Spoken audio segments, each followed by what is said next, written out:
Proverbs 4:23 Keep your heart with all diligence, for out of it spring the issues of life. Hey guys, so lately I've been reflecting. Let me say this is something that, the Lord is helping me see and learn, and it kind of stopped me in my tracks. I've really had a lot to think about. Many people, like most of us, are afraid of what people are going to say about whatever we do, whatever we say, how we act. Like most of the time, our lives are shaped by people's opinions, and we are afraid that someone is going to criticize or reject us, so we are paralyzed and unable to do what God tells us to do. Like most of the time, we're asking ourselves, what will people think?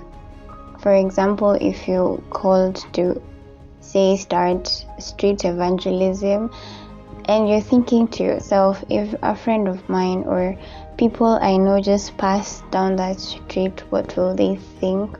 What will their opinions of me be like?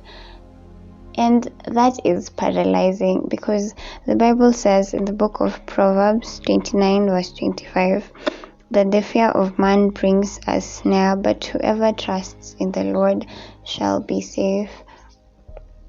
How many times have we written ourselves off from opportunities because of what other people might think or what they might say? And you realize that God is not limited to change you or move in your life to change a generation. We are the ones who are stopping Him from doing it, because He wants us to be available, to just be free and ready to accomplish His will and follow His instruction. So we are the ones getting in the way of Him doing that, simply because we are afraid of what other people will say or what they'll think.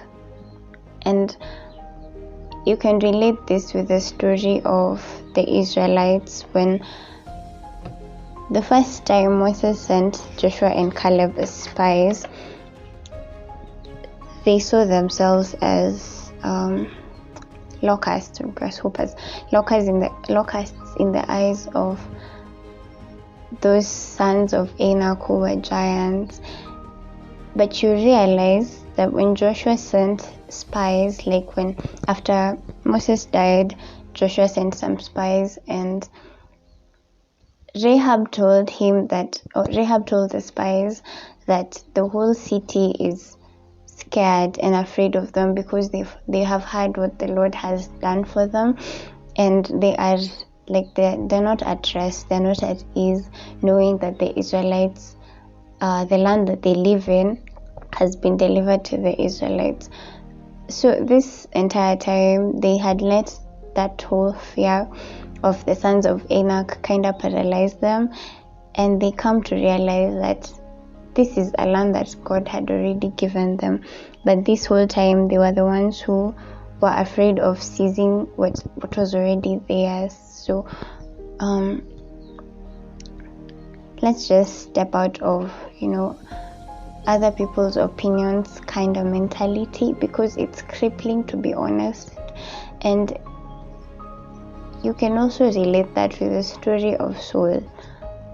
Saul was a good guy, he was a good king, he didn't have any problem with people until the time when David killed Goliath, and the women started singing that Saul has killed the thousands and David has killed 10,000s, and Saul just went ballistic, like, oh my gosh, he went crazy literally, and he just started seeking David's life.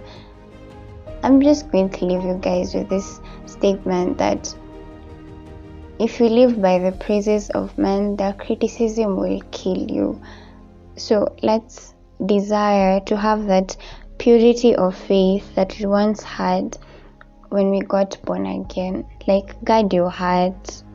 Guarding your heart comes from your secret closet with God, keeping your faith pure. True praise and glory come from heaven above. You can never get true praise and true glory from men, from human beings, because we're all